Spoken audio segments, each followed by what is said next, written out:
Hi, and welcome everyone. I'm glad you could join today. This is another webinar in the series for the AgrAbility National Training Workshop virtual sessions and tied in with the Veterans Harvest Workshop. So this particular webinar today, hopefully you're in the right place, is Programming for Veterans in Agriculture, How Maine Does It. We've got an amazing speaker today. We're excited to have her with us. Before we get started and I give you a little bit of an intro on her bio, we'd like you to please just pay attention to the slide there and mute your microphone and rename yourself on the screen with your first and last name if you haven't already done that. If you could also, if you need closed captioning, if that is something you would like, just click that closed captioning button. If you have questions about how to do that, drop a little note in the chat and I will help you with that. If you have questions throughout the webinar today, we ask that you please type them in the chat box. I will be monitoring that for our speaker today. We're going to go ahead and let her do her presentation, and then we're going to have questions towards the end today, but I'll monitor that. There may be some time for you to ask some verbal questions towards the end as well, but so that we don't miss your questions, please put those in the chat box. We are recording this session, as you've been notified, by Zoom, and that the recordings are being placed on the National AgrAbility website, and this particular webinar will be placed there as well with all the others that have been in the series. At the end of this session, as I mentioned, we'll have in the chat box also, as I'm monitoring that, we'll have a link to an evaluation. We'd love to get your feedback on today's presentation, as well as all the other virtual sessions that we have been doing. Your feedback's very important so that we can continue to bring great information to you that meets you where you are and is actually relevant to what you're seeking information on. I'm going to stop sharing now so our speaker can share her slides. And in the meantime, while she's doing that, I want to introduce to you Ann Devon. She is retired as a colonel from the Marine Corps. She retired in July of 2016. She served for 27 years as an intelligence officer, serving in several locations in combat and peace around the world to include Kuwait, Somalia, Korea, Iraq, Japan, and Afghanistan. She grew up in Vancouver, Washington, and is a 1989 graduate of Stanford University with a degree in human biology. She holds 2 associate's degrees in Korean and Japanese language studies and graduated from the Japanese National Institute for Defense Studies in 2009. Ann's father is a native of Aroostook County, Maine, and planted the seed that would eventually lead Ann and her family to developing Chase Stream Farm, a 72-acre organic farm in Monroe, Maine. Ann has been working with Maine AgrAbility since 2018 as their veteran outreach professional. In this capacity, Ann strives to provide the resources, support, and advocacy for established and aspiring farmer veterans. And with that, we welcome you, Ann, and we're glad you're here today. Awesome. Thank you very much. I'm going to go ahead and share my screen for the presentation that we're doing today. And I'll go ahead and since we're in mid-coast rural Maine, I am going to turn off my video just to save some of the bandwidth. So I'm going to at some point try and do that. What I wanted to talk to you about today, and I'm really thrilled that I was asked to do this because we've established some really great programming in Maine for farmer veterans, and I'm just happy, and I'll say this up front, if anybody's interested in starting some of these programs in your own state, please don't hesitate to give me a call. I can walk you through really how easy it was. You'll find, and I'm sure most of you have already seen this, that people just want to help veterans in anything they can do, and especially in the ag community. So it's been really a rewarding experience in the networking and developing these programs. So let's go ahead without further ado. It's a little bit long, but I wanted to get through some things. And this is one of my first clients that I started working with back in 2018. Her name's Holly. I'm going to just play this video.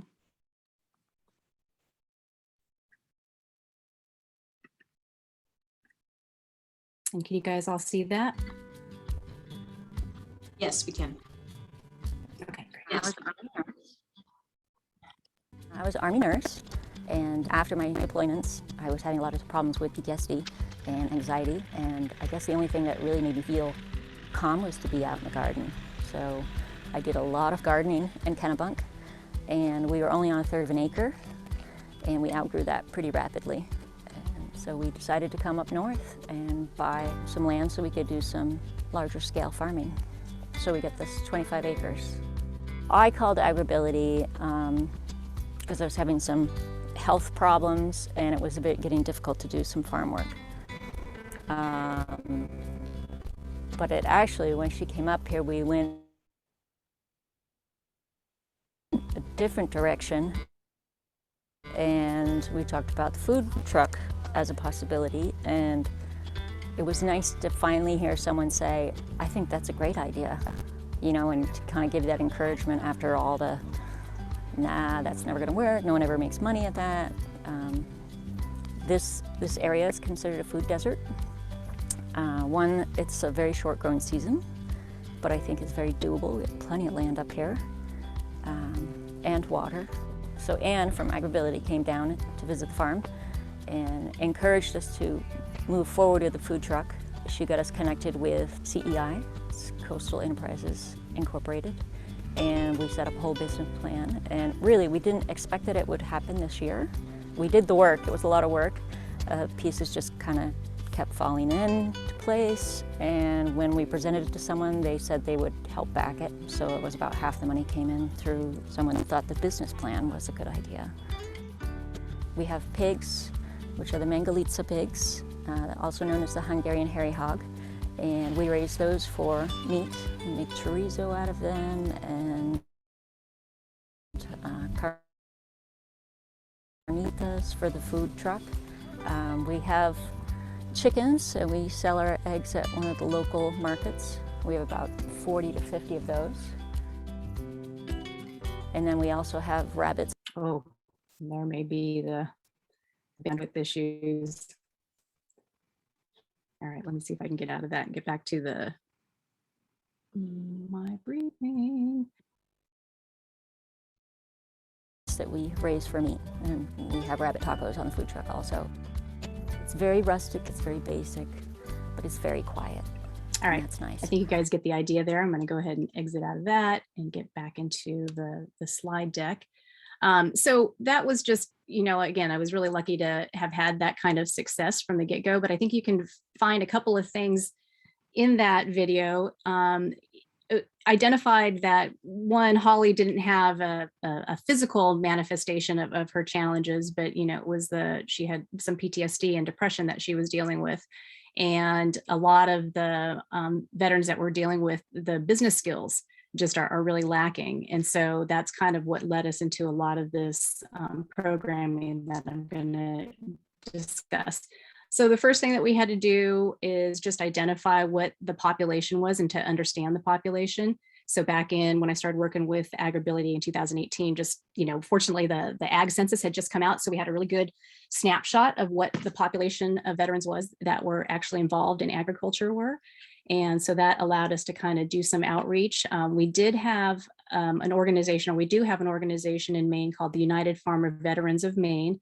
And they're actually an offshoot of, previously there was a Farmer Veteran Coalition chapter here, and there were some leadership challenges. So they've split off and went into the United Farmer Veterans of Maine, but they had essentially collected about 600, hold on, I just went to a slide that I didn't want to go to, but anyway, they had about 600 that we were able to immediately and directly contact, whether via mailings or emailing. And that's how we started kind of talking to people and understanding then what some of the challenges were when they were, you know, interested in farming and why they hadn't quite become successful yet. Many of you have probably already identified this with some of the farmer veterans that you work with, but we're all coming to it later in life. You know, we are not in our 20s anymore. And doing apprenticeships, you know, is just really not appropriate and doesn't make sense because a lot of them, we already have our families, we have mortgages, we have bills to pay. You know, we really can't go and just live on someone's farm using an outhouse, you know, in no electricity and no water, right? Been there, done that. Most of us had already kind of been deployed in situations and lived our lives like that. So that's one aspect to it. You know, no entrepreneurship skills. The brain injury and depression and post-traumatic stress, a lot of that is evident in a lot of our military folks that are transitioning and moving out of the military. And that's almost why they're kind of attracted to the life of agriculture. I wrote this, the aspect about vision and why I say it's similar to the New American challenges. And when I talk about New Americans, we're talking about, we have a large population of Somalis that have come into Maine and are also farming. And one of the, I was talking to a service provider that works with them, and I was discussing, the challenges that I'm having with some of the veteran clients. And they said, oh my gosh, that's the same thing. Like, when you suffered a trauma, it's really hard to talk about what your life looks like in 5 years, because you're just trying to get through day to day, and you're just trying to get through sometimes minute to minute. And so that, started formulating in our minds of like, okay, how do we work within those constructs, but also help them to be successful? And obviously in farming, you have to have a vision, you have to have a plan, you have to be able to plan your finances, your crop plans. I mean, even if it's just, for the next month. And so that's something that was really sticking in our minds about how we can kind of attack some of these challenges. And then obviously some of the physical limitations, whether the traumatic injuries or overuse injuries are very prevalent in the veteran population. So that led us to, in October of 2019, we developed, when I say we, I'm talking about the Maine AgrAbility team. We developed a full day symposium called Educate Veterans to Cultivate. And we brought in some assistive technology as well to kind of address some of the other, physical or mental limitations. But the biggest part of it was this business development aspect of it. And I really wanted to hone in on how do we train folks who have never owned a business before to understand that farming is a business and you have to treat it like a business. And, so many times, I don't know if any of you have worked with clients like this, but they'll say, well, I'm not really in it to make money. And the challenge is, well, you have to be, the hard truth is that farming is hard. It's hard because it's a business and you have to treat it like a business. And so we brought these mentors from SCORE, and I don't know if other states have this, but it's part of the small business development centers. And they are retired business people that will help mentor, other folks. And so they came in and it was kind of like speed dating. So we did, we paired veteran farmers up, or farmer veterans up with a mentor, and they had a little bit less than 30 minutes with them. And they were able to talk through like, okay, these are the questions that you need to ask yourself. And a lot of them went on to have relationships with those mentors, following this programming. So that was really cool. As part of the program, it was a full day. So we had workshops in there. We did farm stretching. We had everybody break out into different groupings, and we just had probably about 6 or 7 different workshops available that they could choose from throughout the day. So that was pretty cool. And then I highly recommend, if anybody wants to do this, we also brought in a resource fair. So we had any of the veteran service organizations, anybody that had to do with disabilities, and everybody had a table. You'll see right there, Disability Rights Maine was there, the VA was there, women's health organizations were there. So it was really, we could probably have had more, but it was a pretty full room just based on the venue that we had. So that was encouraging. And then we also held a farmer panel where these folks were all farmer veterans, and they had been in various stages of their own agricultural adventures. And so they were able to kind of do a Q&A session with the participants. We also had some fun. We had organizations donate a bunch of swag and silent raffle items. And it was a really, really great day. A lot of networking, people were trading business cards or, trading phone numbers and emails. And I felt really encouraged after that. And we did survey the cohort after that. And I think one of our intentions was really to build that cohort. I to be honest, fully transparent, I didn't follow up with that. But some of these folks, and I'll talk to you later, ended up continuing on in some other programming that we created after this event. When we surveyed the participants, we had about 70 folks. We had 27 veteran farms represented from throughout the state and 18 of those resource fair participants. And as you can see here, 80% attended, so they attended because of the networking opportunities. 80% felt it's important to remain a veteran-only event. So this was one of our thoughts, was maybe this is something that could open up and we could do it for everybody. But the veterans that were present there really felt it was important to remain veteran-only. And I think there's a level of comfort and understanding in veteran-only type activities like this. And 53% stated they plan to follow up with their business mentors. Everybody pretty much said, hey, we needed more time. It would have been cool if there were more vendors and more presenters and more veteran farmers, so more. So we did not do one in 2020 due to the pandemic, obviously, and we're on the fence about doing one right now for this year, only because this more generated another opportunity and program, which we call Boots to Bushels, boot camp for market gardeners and farmers. And based on the feedback from the E2C, the Educate or the EV2C in 2019, in 2020, we established this program. And what Boots to Bushels is, it's a 9-month comprehensive hands-on program. So 9 months, we work with these veterans, we get them in, we started recruiting in about the November timeframe.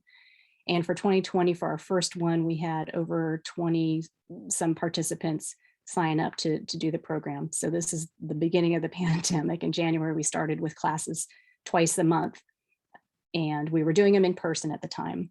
We focus on the 5 F's of farming risk. And this was really, I kind of took this as a conglomeration of some things that we talk about in the Marine Corps. That's where I spent most of my adult life. And also the ERMI, farming risk situation. And so we formed and created the curriculum to go around these 5 F's, which are farming, which essentially is the production side of farming; family, which includes interactions with your family, relationship building with both your community as well. So we kind of cast a wide net and define family as being your community as well. Finances, everything from the marketing to bookkeeping to projecting out cash flow operations, those kinds of things. The future part of it, we don't really address this head on, but that's a thing that we keep in our mind. But the future is really like, what do you plan to do after you're done farming, right? So if you've bought this 72-acre farm, what is your plan for how you're going to off-ramp from that? Are you going to stay and retire on there and be a gentlewoman farmer? Or are you going to have your family take it over? Those kinds of things. And then fitness was really the mental and physical fitness aspect of it, which AgrAbility hits right in there. And so every week we are doing something with an AgrAbility tint and assistive technology type tip to it. We did this is part of the survey. We got 52 responses in 1 week. And if you know anything about Maine, that's actually quite a lot. And so we felt really good about that. And we actually opened it up to farmers with disabilities as well.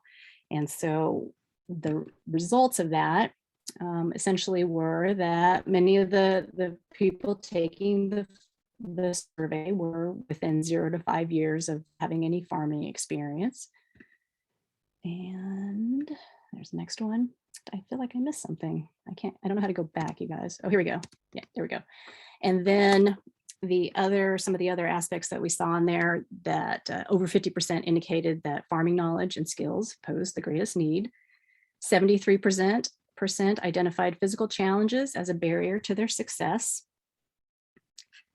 All tasks were related to finances were perceived as a barrier to success. So as I mentioned before, we definitely saw that a lot early on with my clients, and then as well through the Educate to Cultivate activities, the business planning, record keeping, enterprise budgeting, access to equipment, access to land, how do you get loans, et cetera, et cetera.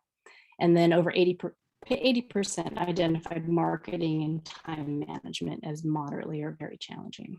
So when we asked, hey, so you've got all these things that are a challenge, would you be interested in taking a really hands-on comprehensive fruit and vegetable program located in Central Maine? And we had, over like 90% said maybe or yes to that question. So we built a curriculum that was framed by the 5 F's, and we are using competency-based objectives. The University of Maine has done some great work on identifying what needs to be done in order to be a successful farmer. And so we incorporated all those aspects into our curriculum. And we, like I said, it's a January through September 9-month program. We started we started in person, and then we get down to this at the beginning, but if you see down here at 2020, we started at the VA hospital. We were, there's a place, the VA hospital close to Augusta had some really nice community garden areas that we were going to use. So we started the classroom instruction there, and then COVID hit, and the hospital obviously had to take care of their, their primary concern was their patients. So we were no longer able to do the in-person classes there, nor were we able to continue using their farm area. So we quickly pivoted over to Zoom, just like everybody else. And then my husband and I offered up our farm in Monroe, which was a little bit further, for some folks. And so we had some folks that ended up doing the hands-on portion with us at our farm for 2020. So through January and April, we do those classroom instruction, and the instruction is not by me, but it's by, experts in their field. So we've had folks from the Cooperative Extension. MOFGA is our USDA organic certification arm, but they also do a lot of education as well. So they were part of the educator pool that we chose from. And the concept that we were working on was a 25-member CSA, Community Supported Agriculture. And the goal was to provide 16 weeks of food shares. So that allowed us plenty of opportunity to do that crop planning, to understand what was going to be needed for each of those 16 weeks and how we were going to plan to do all that. So unfortunately, for 2020, that did not work. And while, full transparency, this is why you should talk to me before you go and start your own program. For 2021, we had partnered and developed an MOA with a local community college who also had access to a really nice farm area. And their sustainable agriculture program had not been able to continue. So we were going to tag on to that. And we started in April doing seedling production and, work in the fields. And over the winter, we had planted some cover crops. Then as the rubber was getting ready to hit the road, everybody had been with us. This year we had 23 folks taking part in the program. Everybody was great through January through April. Then as soon as it came down time to start getting those, the schedule developed for when we were going to have people at the farm and who was going to be the manager for that particular day. I live an hour away from it, so I couldn't be there every day either. It started to fall apart. People were like, I've got this, I've got to go to the hospital for this. I've got this friend that needs this. I've got, family vacation, et cetera, et cetera. So instead of pulling my hair out, I just said, okay, stop. We are going to now repivot to field trips. And so now we're in this April to September grouping where we're in farm field visits. And actually, I think is actually a better idea than trying to do the hands-on. It would be really nice to do the hands-on, but I think with our geography, it's just not going to make sense. But what does make sense is people are able to dedicate one day per month. And we've been to 3 different farms thus far throughout the state of Maine and learned everything from, no-till, different types of irrigation, different types of weed management, pest control. I mean, we've been wash and pack stations. And the reason I think that's better is we never would have been able to do all those things at our one local, growing site. So it's been really good to go and have these farm field days. And I think that's probably how the program is going to continue in the out years. So if you're questioning about funding, most of the educators are free to us. I mean, they're getting paid, so they're doing this as part of their work. And in 2020, we did some crowdfunding through the University of Maine, and I think we got about $9,000, $10,000, and that was more than enough to support seeds and soil amendments. And then we also, Farm Credit East is sponsoring us and has been very generous with a $6,000 a year, and they've actually committed to do that for the next couple of years. And then for 2021, we had a lot of overflow from 2020. And then we also applied for the Extension Risk Management Education Grant. And that we received, and we're funded now through 2022. And frankly, I think we've got plenty to get us through those times. I would like to see this to be sustainable, not to be, dependent upon grants or donations, and we could, charge. So there's this opportunity, and I think many of you know this, that if we get the program approved through the VA, then the VA will pay for the students, the veteran student, to take the program. And so that's what we're currently in the negotiation phase with the VA. Essentially, I have to write a course catalog. And so that's my job for the next month or so to get that going and get that approved. And everyone has said that this will get approved. So I think we're going to be okay. One of the things I think, as we kind of mentioned earlier about wanting to be veteran only, I think this concept of the unit cohesion really carries with us those who've been in the military, and it's really important. It's really important to have a safe place to go where everyone understands the language that you use. Everyone can relate to any of your deployments or any of the other things that have happened to you. We have some very serious discussions that are completely organic. They come up as we're harvesting cucumbers, and talk about some moral injuries, traumatic, any traumatic injury, whether it be military sexual trauma or getting hit by an IED or any of that other stuff has been really encouraging to work with. And there are some programs around this country that are trying to address and use agriculture as a therapy. And I know many of you are probably familiar with VA farms, and so they're partnering the agriculture aspect with mental health professionals.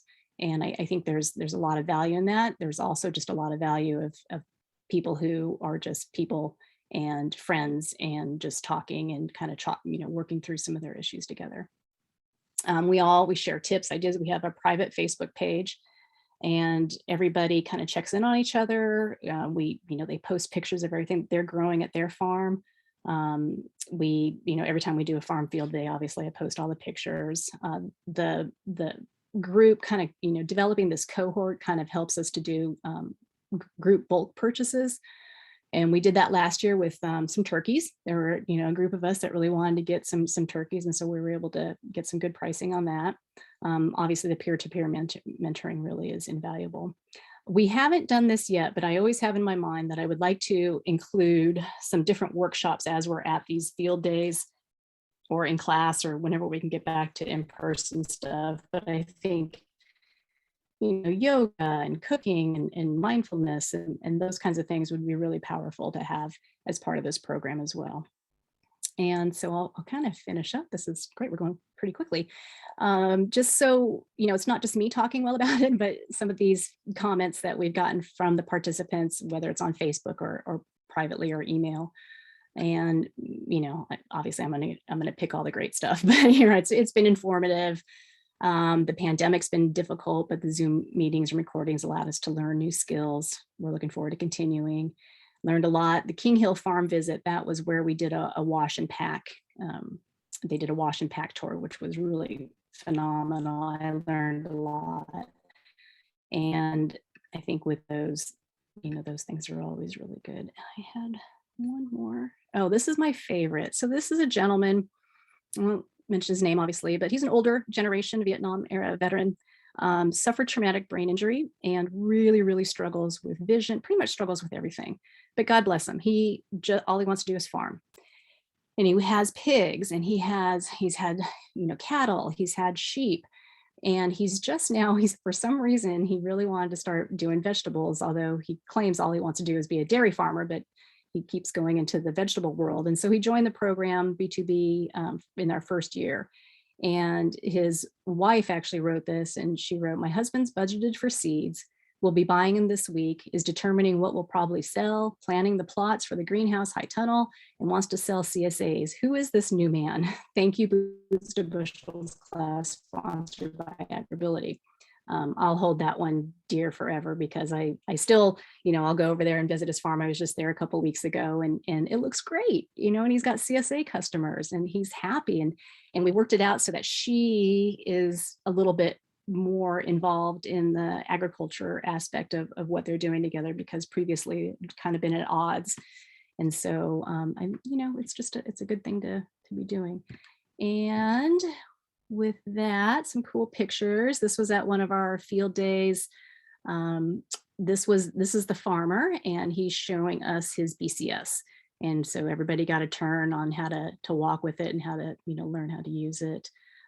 These are some of the ladies before we left the community college. They have a beautiful seedling house. I was really sad to leave that, but we started our seedling production in April timeframe.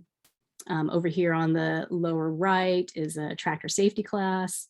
And then up here, that's me, a couple of the ladies from last year working with a Hatfield transplanter, which unfortunately don't exist anymore, but these are the greatest thing that any farmer has ever developed for small farms, because it's just so easy to transplant with those things. So that is that though. Yeah, so lessons learned. So what?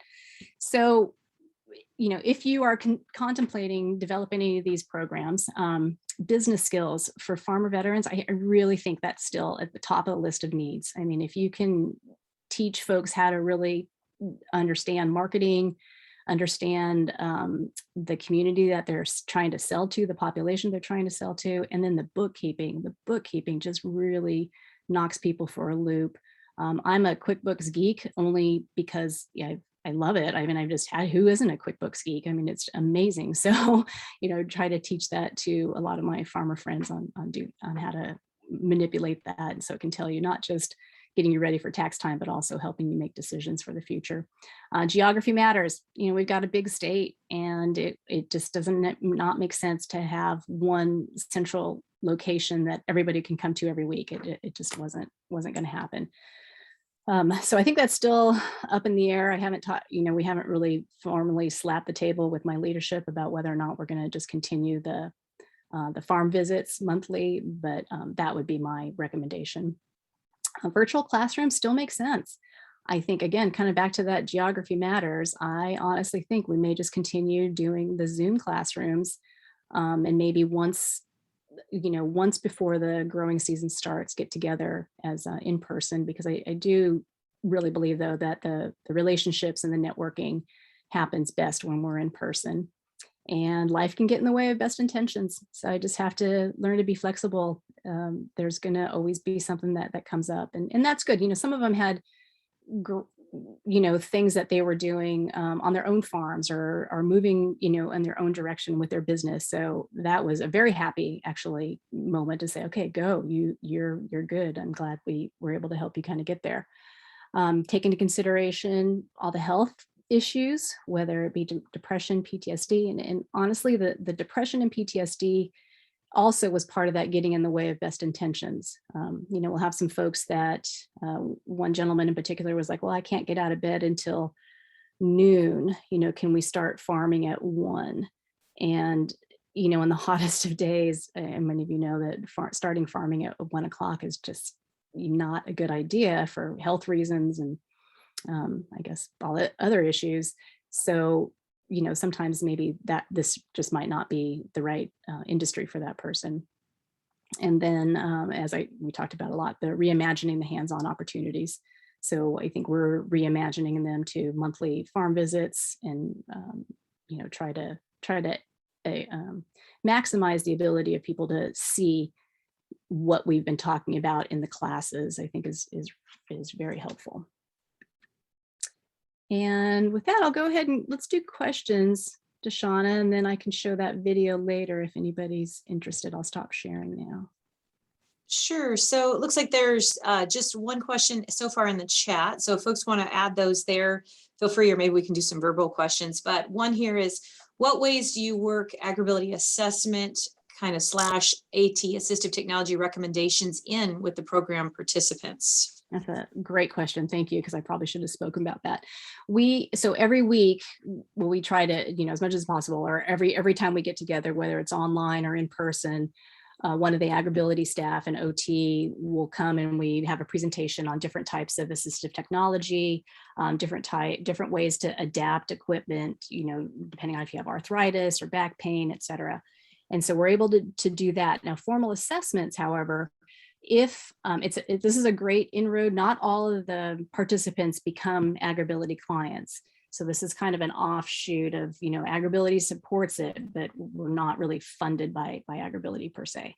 So if there are folks, and we're always asking, like, and I get to know them, and then I can ask them personally, like, hey, would you like to become an AgrAbility client? And that way we can provide more supports to you for what you need. And then that would, do the next assessment. And start going down that route. So I had another question or so for you. You talked about bringing in, I'll use the term subject matter experts to do presentations.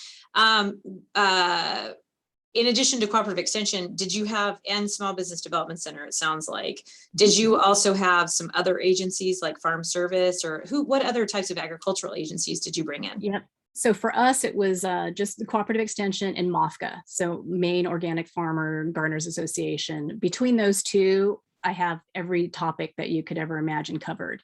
And then, yeah, so, but then I think this next year, we're going to dive in a little bit more on the business skills, and Farm Credit East has some programming that they provide, or some workshops that they provide about applying for loans and all that kind of stuff. So I think I'm going to try and bring that in for next year. Great. Are there other questions? Does anyone want to ask a question verbally? You could just unmute yourself.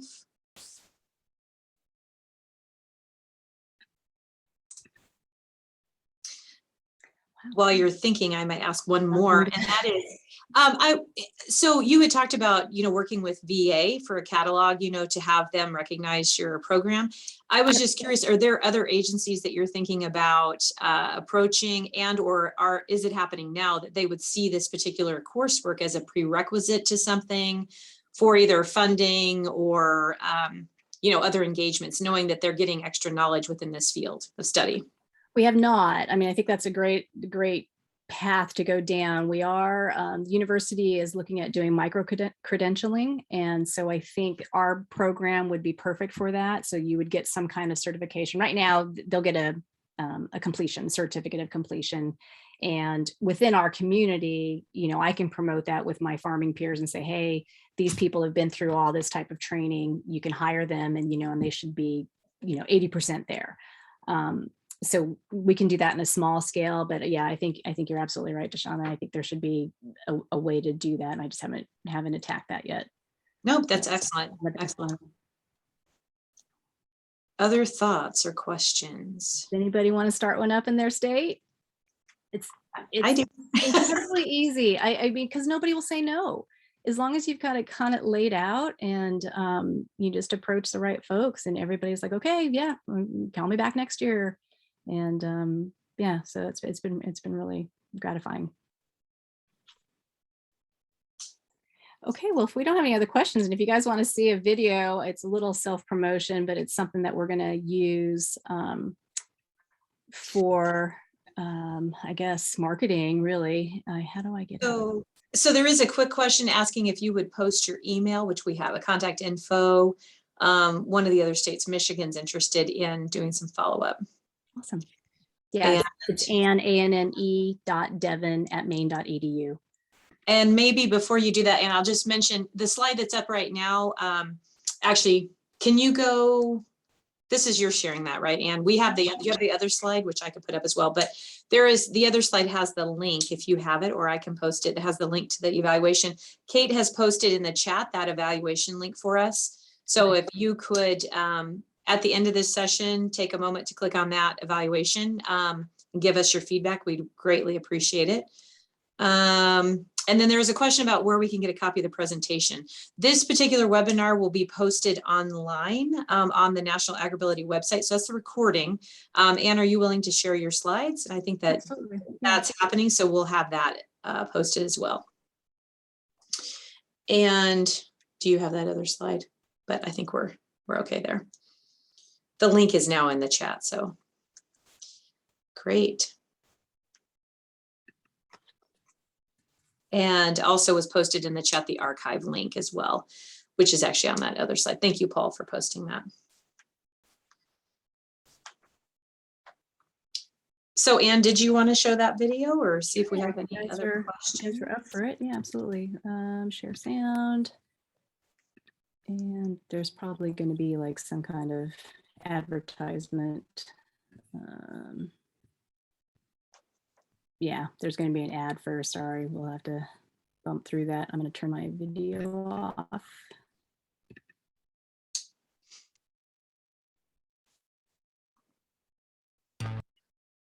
My Sleep Number 360 Smart Bed helps me take control of my sleep and helps me stay at peak performance. Stream Farm in Waldo County. There's nothing remarkable about the products coming out of the fields, chickens and vegetables and such. What is unusual is that the farm is also raising a new crop of farmers, all of whom come from a background that has little to do with agriculture.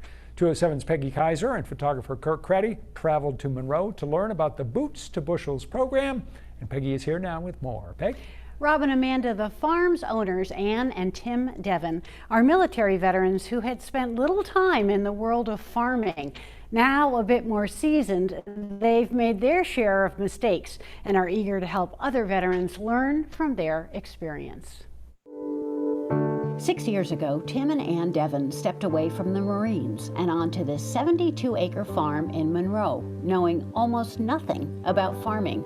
And that did not deter them one bit. A lot of the characteristics and things that we've been trained on in the military, like resilience, teamwork, creativity, taking the initiative, those are all types of things that really come into play when you're farming. The perseverance is a huge one because you don't always see the fruits of your labor, so to speak, and things fail and the water doesn't work, there's a drought or there's heavy winds and they blow down one of your high tunnels. Learning to farm comes with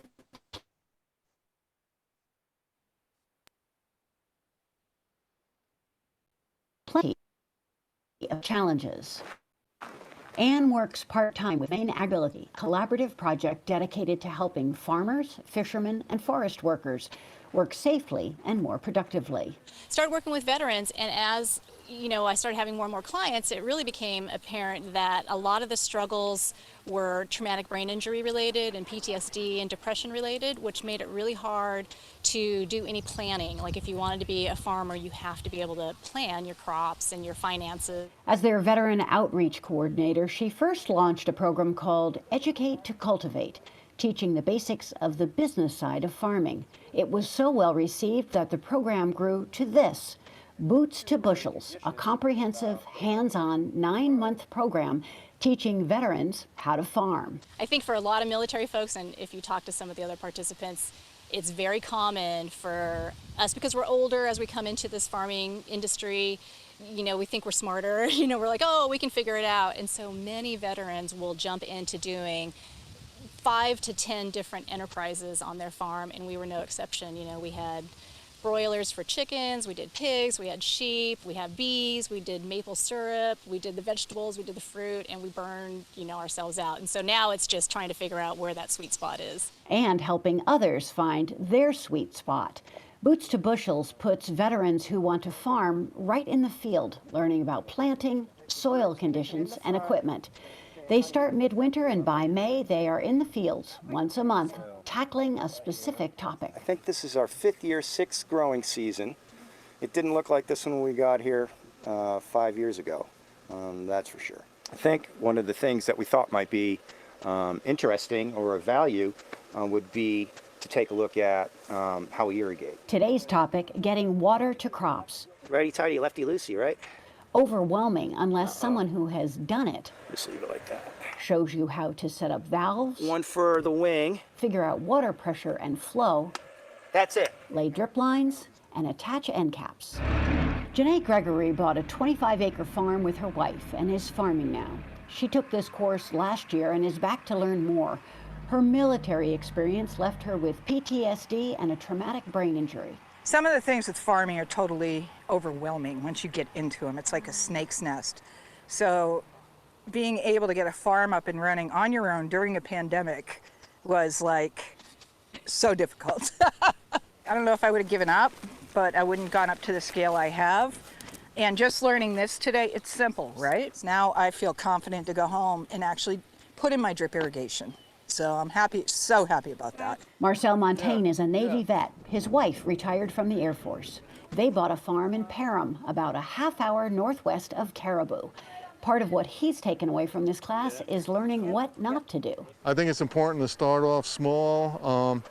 Obviously, it's going to take a lot of time. Farmers really want to get plants in the ground, and this morning wraps up using this, a Hatfield transplanter. In minutes, they've got rows of peppers planted and irrigated, thanks to the drip line.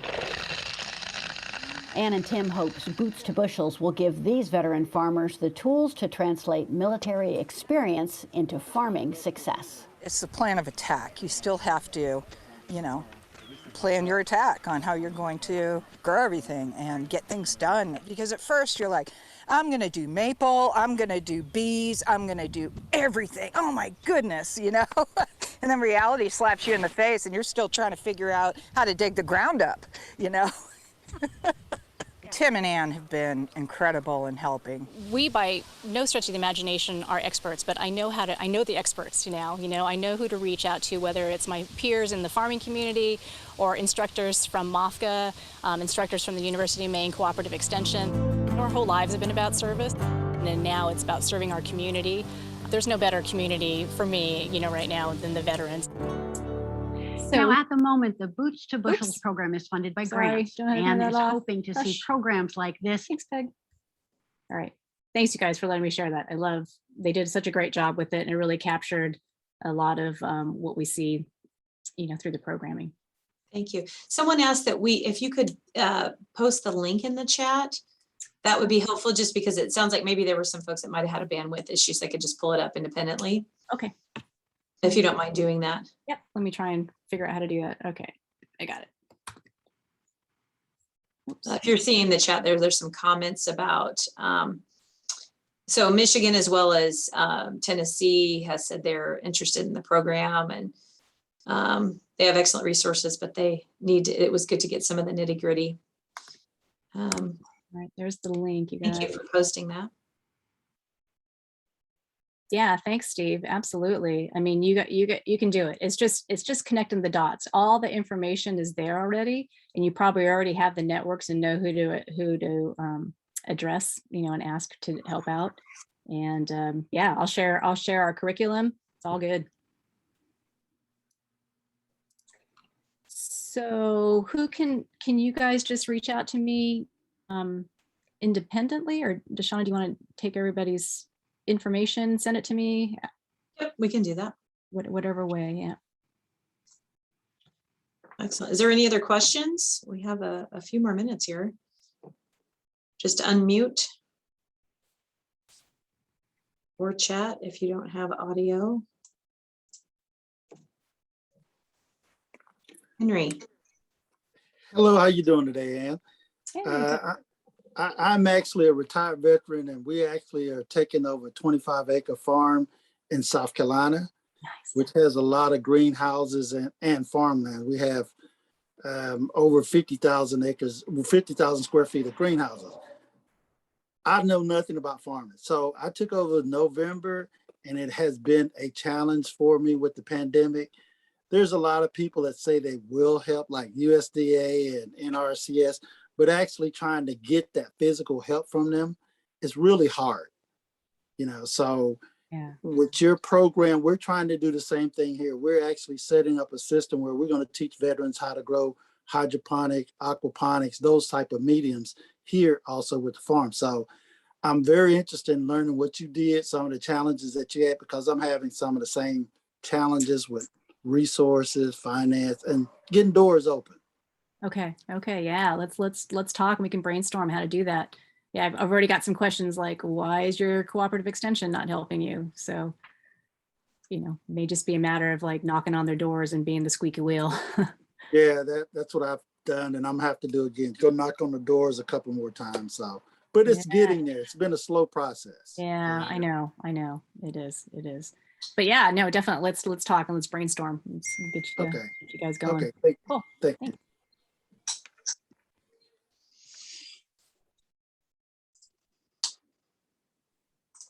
Any other thoughts or questions?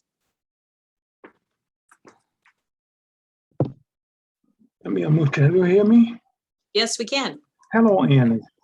I am so happy to be here. I mean, getting back out of the hospital and back into activity. good. I'm an old veteran. No. And just like the gentleman, and I say, oh, 3/4 of a century is there, getting there, you know what I'm saying? But anyway, I still feel vibrant, and I have gotten together with some other veterans, just like the gentleman was saying, and we were trying to put a program together, and I'm hearing over and over again, where the pandemic just knocked everybody for a loop, just as we were getting organized. As a matter of fact, we lost one of our committee members. Oh, sorry to hear that.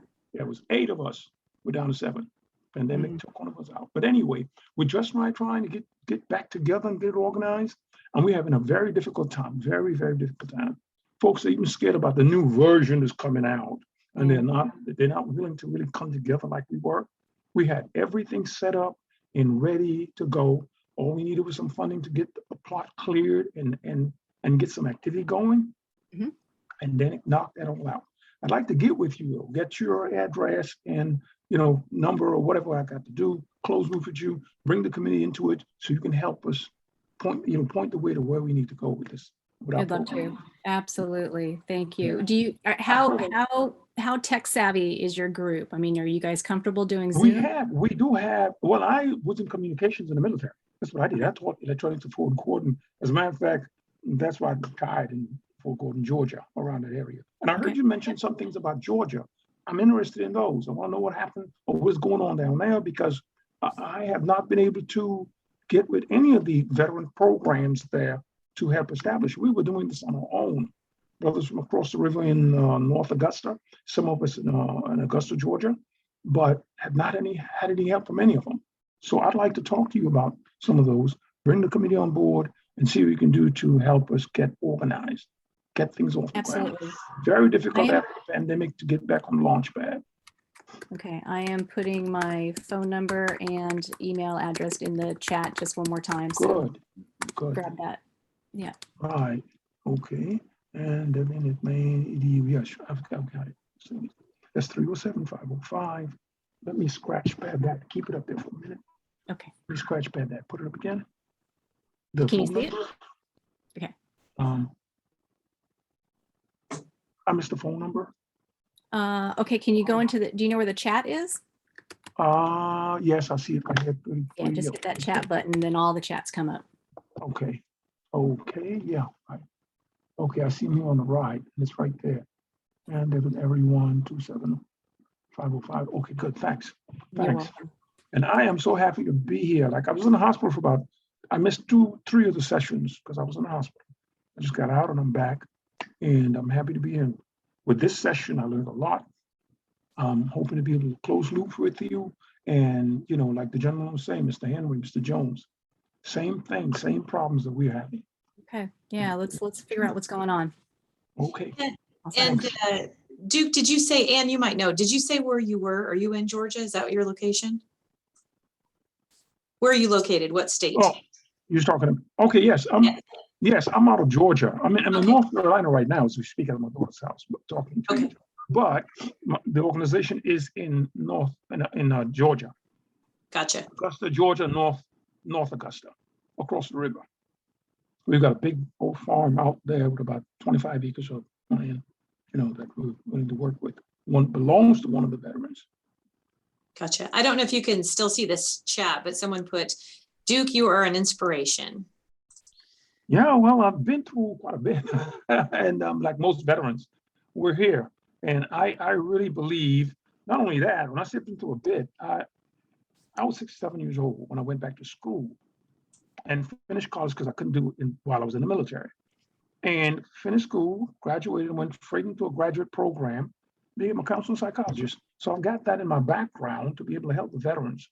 I also suffered PTSD like everybody, most of the veterans. I've been through a lot as far as that's concerned. Have other health problems, one kidney, a bunch of other, a heart condition and some other things. But I got the gloves laced on, and I'm willing to climb into the ring and help others to do battle with the problems that we have coming out of the service. There's about 7 of us left now, and we're willing to do that. I'd like to close loop too with Mr. Henry. Mr. Jones, you there? I'll also try to reach out because you're in South Carolina, right? Yes, sir. We're not really far from you. We're in a place called Greenville, South Carolina. So I know Greenville, where I know where that is. and all of Yeah, that. yeah. I know where it Hour and a is. half away, 2 hours away. Right. And So it's you funny guys- that, like I said, these are the things I'd like to do with our group. Get in contact with others who are doing the same thing and help to promote it. Because there's thousands of veterans out there that need the kind of help and services that we will be willing to provide, those of us who can. Absolutely. Duke and Henry, are you guys familiar with the Farmer Veteran Coalition? Has that come across your radar? It has, and I have tried to reach out to them also. Like I say, I've been reaching out, and it's just Same here. hard. Same here. Okay, that's No that's response. unfortunate. Haven't Okay, gotten the kind of response we expect. all right, that's not good. So, okay. And did you have any other comments real quick? No, Ann? I'm good. Well, it's been great to share today and hear from everyone. And thank you so much for your information and your resources and your inspiration, everyone, and definitely the program and looking at interest in all the different states. It sounds like folks are really excited about hearing more from you, of course. Yes, yes, So- no question. There's Yeah, no reason this can't be across the United States. Absolutely. Yeah. So just as a reminder, as we continue to try to bring you relevant information, please click on that link. And thank you, Kate, for sharing that again for evaluation. Just take a quick moment, click on that little link there and give us your feedback and tell us about some other things you might be interested in hearing about. As you know, this series is happening on Tuesdays, and the next week's session will be update on USDA's support for veterans. That's the 1 o'clock Eastern time, just as same sort of time and station as was today. Thank you so much for joining us. Thank you for those that have already completed the evaluation. One more time, if you haven't, please click that. Super important to give us information about this series and what your thoughts are. Thank you so much. Have a great day, and we'll look forward to following up with all of you who've requested more information. Have a great rest of your day. Thank you.